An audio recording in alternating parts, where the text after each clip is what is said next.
हाय, जब भी हमें इंडिया की जीडीपी ग्रोथ के एस्टीमेट्स देखने को मिलते हैं तो हमें कभी भी डिसअपॉइंटिंग एस्टीमेट्स देखने को नहीं मिलते हैं। एस्टीमेट है कि Indian GDP bye 2047 26 trillion US dollar की हो सकती है। इंडिया का पर कैपिटा इनकम जो आज 2250 यूएस डॉलर्स के अप्रॉक्स है वो बाय 2047 20,000 यूएस डॉलर हो सकती है, यानी कि ऑलमोस्ट 10 टाइम्स की ग्रोथ है। जब कोई कंट्री डेवलपिंग नेशन से डेवलप नेशन का सफर तय करती है तो उस दौर में कई large cap companies blue chip बनती हैं, mid cap companies large cap बनती हैं and small cap companies mid cap बनती हैं। हम सब जानते हैं कि जितना भी पैसे का सर्कुलेशन होना है वो सब बैंक्स के थ्रू होना है एंड कंपनीज को ग्रो करने के लिए लोन भी चाहिए होंगे, वो सब भी बैंक से ही मिलेंगे। मींस बैंक्स की भूमिका बहुत अहम रहेगी एंड बैंक्स को तो ग्रो होना ही है। बड़े बैंक्स में 15% या मैक्सिमम 20% के अराउंड ग्रोथ देखने को मिलेगी, लेकिन यहाँ कैपिटल प्रोडक्शन भी ज्यादा मिलेगा। लेकिन क्या कुछ ऐसे बैंक्स भी होंगे जो 50 टाइम्स या उससे ज्यादा भी ग्रो करेंगे? तो आज हम इसी पॉसिबिलिटी के ऊपर स्टडी करेंगे एंड डिस्कशन करेंगे ऐसे बैंक पर जिसकी आज मार्केट कैप सिर्फ 3000 करोड़ के अप्रॉक्स है। अगर ये बैंक यहां से 100 टाइम्स भी ग्रो हो जाए तो भी इसकी मार्केट कैप 3 लाख करोड़ के अराउंड रहेगी, जो कि आज के HDFC bank, ICICI bank and Kotak Mahindra bank से भी कम है। ऑफकोर्स तब तक HDFC bank, ICICI bank and Kotak Mahindra bank और भी बड़े बैंक बन चुके होंगे, लेकिन इस बात की कोई गारंटी भी नहीं कि ये बैंक 20 टाइम्स, 50 टाइम्स या 100 टाइम्स ग्रो करेगा ही। बेसिकली स्टडी में आज हम ये जानने की कोशिश करेंगे कि क्या आज इस बैंक की पोजीशन ऐसी है जो उन बैंक्स की होती है जो फ्यूचर में बड़े मार्केट कैप वाले बैंक बनते हैं। तो नमस्कार, कैपिटल एंड गेन्स में मैं सुशील देवल आपका स्वागत करता हूं। अगर आपको रिसर्च बेस्ड वीडियोस पसंद है एंड आप चाहते हैं कि मैं रिसर्च बेस्ड वीडियोस ही बनाऊं तो एक रिक्वेस्ट है कि आप वीडियो को एंड तक जरूर देखें बिना स्किप किए। मेरी मोटिवेशन के लिए वीडियो को लाइक जरूर करें एंड अगर चैनल को सब्सक्राइब नहीं किया है आई रिक्वेस्ट आप चैनल को भी सब्सक्राइब कर लें। मैं सेबी रजिस्टर्ड एडवाइजर नहीं हूं, इसलिए वीडियो सिर्फ एजुकेशनल पर्पज के लिए है। इन्वेस्ट करने से पहले खुद का एनालिसिस भी जरूर करें। तो आज की डिस्कशन के लिए जिस बैंक को हमने सेलेक्ट किया है उसका नाम डीसीबी बैंक है। तो आज के वीडियो में हम बैंक के बिजनेस पर बात करेंगे, लास्ट के कुछ सालों में बैंक ने कैसा परफॉर्म किया है उस पर बात करेंगे एंड उसके बाद मैनेजमेंट की गाइडेंस पर भी बात करेंगे, जिससे हमें नेक्स्ट 3 to 4 ईयर का आउटलुक भी मिलेगा। बैंक के बिजनेस मॉडल की बात करें तो इनके टारगेट कस्टमर रिटेल सेगमेंट है, self employed segment, micro small and medium enterprises and SMEs हैं। Corporate loans and unsecured loans को लिमिट करना ये भी इनके बिजनेस मॉडल में है। ये अच्छी पॉलिसी है क्योंकि अगर कोई बड़ा कॉर्पोरेट फ्रॉड करता है तो एनपीए की बड़ी प्रॉब्लम वहीं से स्टार्ट हो जाती है। फर्दर इनका focus retail mortgages, director finance, gold loans, construction finance पर भी है। रिटेल डिपॉजिट्स जिसमें current account, saving account and term deposit हैं, ये भी इनके फोकस में हैं। रिटेल डिपॉजिट जिस बैंक का सॉलिड होता है वो बैंक्स बैंकिंग क्राइसिस में भी फेल नहीं होते।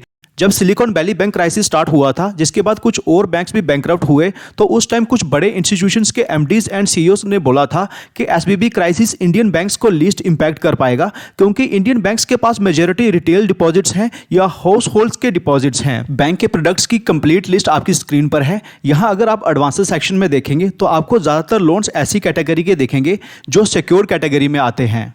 बैंक के डिस्ट्रीब्यूशन नेटवर्क की बात करें तो बैंक ने अपने एम्प्लॉयज के नंबर लगातार बढ़ाए हैं। एक साल पहले जो 8077 थे, दिसंबर क्वार्टर में वो हो गए थे 9649 एंड इस क्वार्टर में यानी कि मार्च 23 वाले क्वार्टर में अप्रॉक्सीमेट 10,000 हो गए हैं। बैंक्स ने अपने एटीएम्स के नंबर को भी काफ़ी इंप्रेसिवली बढ़ाया है। एक साल पहले जो 349 थे वो अब हो गए हैं 396। वही बैंक्स ने अपनी ब्रांचेस को भी काफ़ी अच्छी स्पीड में बढ़ा रहा है।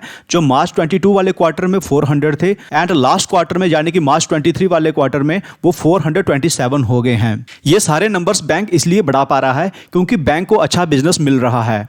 अब हम उन मैट्रिक्स एंड एस्पेक्ट्स को स्टडी करते हैं जिनके बेटर होने से कोई भी बैंक इंप्रेसिव ग्रोथ दिखा सकता है एंड इन्हीं मैट्रिक्स एंड एस्पेक्ट्स के खराब होने से किसी भी बैंक में डी ग्रोथ भी हो जाती है एंड यहीं से हमें पता चलेगा कि बैंक को बिजनेस मिल भी पा रहा है कि नहीं। तो हम सबसे पहले स्टार्ट करेंगे डिपॉजिट से। फ्रेंड्स, डिपॉजिट्स की बात करें तो बैंक के डिपॉजिट में ईयर ऑन ईयर बेसिस पर 19% की ग्रोथ हुई है फाइनेंशियल ईयर 23 में, जो कि पूरे बैंकिंग सिस्टम में डबल ग्रोथ है।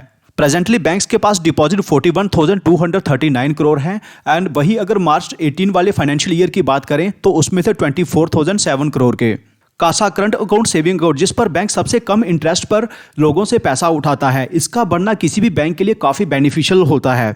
एंड ये मार्च 23 में हो गए हैं 10,896 करोड़, जो कि हाईएस्ट एवर है। एंड इसमें 17% की ग्रोथ हुई है ईयर ऑन ईयर बेसिस पर फाइनेंशियल ईयर 23 में। कासा टोटल डिपॉजिट्स का 26% है, लेकिन बड़े बैंक्स के कंपैरिजन में ये अभी भी कम है। टॉप 20 डिपॉजिटर्स टोटल डिपॉजिट में 6.96 कंट्रीब्यूट करते हैं, जो कि फाइनेंशियल ईयर 2018 में 15% थे। इनका कम होना बहुत अच्छा साइन है, क्योंकि कम डिपॉजिटर से डिपॉजिट का बड़ा शेयर आना अच्छा नहीं होता, क्योंकि बड़े डिपॉजिट वाला अगर कोई भी डिपॉजिटर जाता है तो बैंक के डिपॉजिट पर बुरा असर पड़ता है। एंड वीडियो को पॉज करके आप ये भी स्टडी कर सकते हैं कि कौन से फाइनेंशियल ईयर में current account and saving account की क्या परसेंटेज रही है। कंपनी की बैलेंस शीट की बात करें तो टोटल बैलेंस शीट 52,366 करोड़ की हो गई है, जिसमें 17% की ईयर ऑन ईयर बेसिस पर ग्रोथ हुई है फाइनेंशियल ईयर 23 में, जो कि जबरदस्त है। बैंक्स के लिए एक और इंपॉर्टेंट एस्पेक्ट होता है, वो ये कि उनके लोन्स में ग्रोथ हो। ईयर ऑन ईयर बेसिस पर बात करें तो इस फाइनेंशियल ईयर में 18% की ग्रोथ हुई है। मैनेजमेंट ने अपनी कॉन कॉल में बताया है कि नेक्स्ट 3 to 4 ईयर्स में अपने एडवांसेस को 20 to 25% के CAGR से बढ़ाएंगे, जो कि काफ़ी इंप्रेसिव है।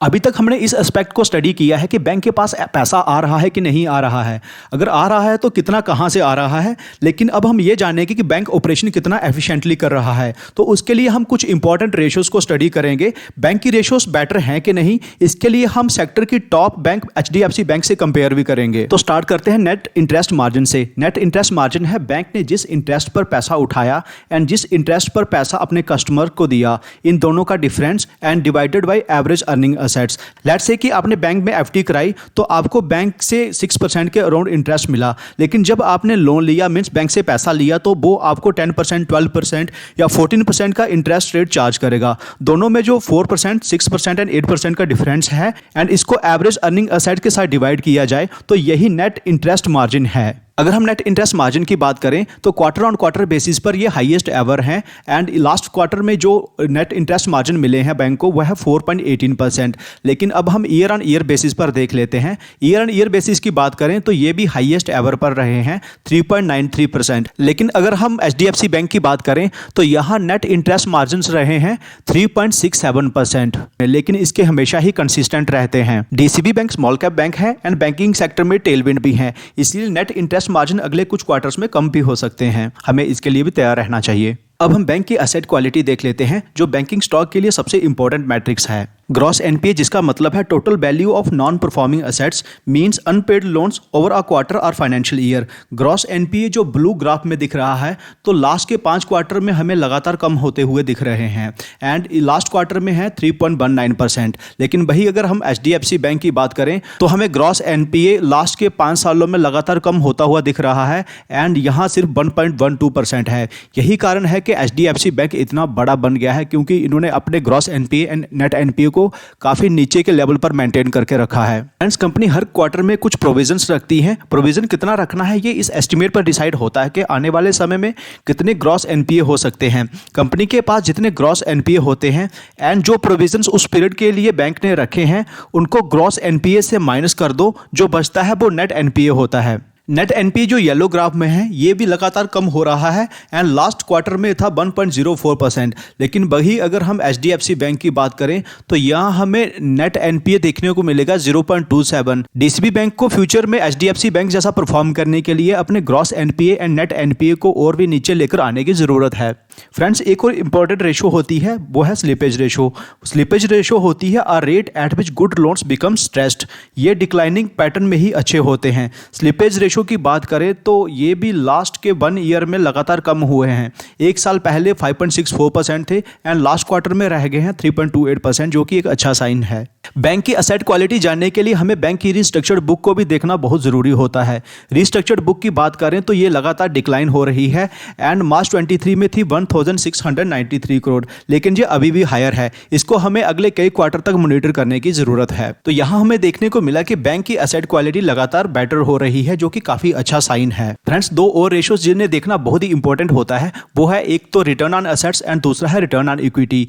ईयर ऑन ईयर बेसिस पर बात करें तो लास्ट फाइनेंशियल ईयर में बैंक ने रिटर्न ऑन एसेट्स बनाया है 0.97% एंड वही अगर हम क्वार्टर ऑन क्वार्टर बेसिस पर देखें तो लास्ट क्वार्टर में बैंक ने 1.10% रिटर्न ऑन एसेट्स जनरेट किए हैं, जो कि लास्ट के 5 क्वार्टर में सबसे हाईएस्ट हैं। वही अगर रिटर्न ऑन इक्विटी की बात करें तो लास्ट के 3 सालों में अभी बैंक ने सबसे highest return on equity generate की है, वो है 11.70%। लेकिन वही अगर हम क्वार्टर ऑन क्वार्टर बेसिस पर देखें तो लास्ट क्वार्टर में बैंक ने 13.74% की रिटर्न ऑन इक्विटी बनाई है, जो कि लास्ट के 5 क्वार्टर में सबसे हाईएस्ट है एंड इन दोनों का बनना काफ़ी अच्छा साइन है। डिफरेंट पैरामीटर्स पर मैनेजमेंट की क्या गाइडेंस है एक बार उसे देख लेते हैं। बैलेंस शीट जो लास्ट क्वार्टर में 52,366 करोड़ की है, तो मैनेजमेंट एम करती है कि इसको हर 3 से 4 साल में डबल करना है।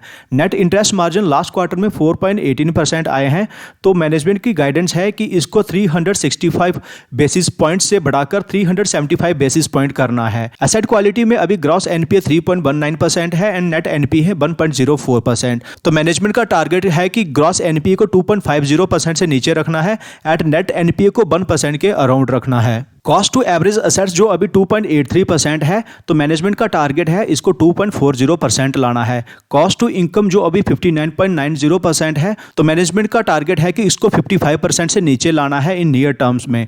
वही अगर रिटर्न ऑन एसेट्स की बात करें तो वो अभी है 1.10%, तो मैनेजमेंट इसे नियर टर्म में 1% के अराउंड रखना चाहती है।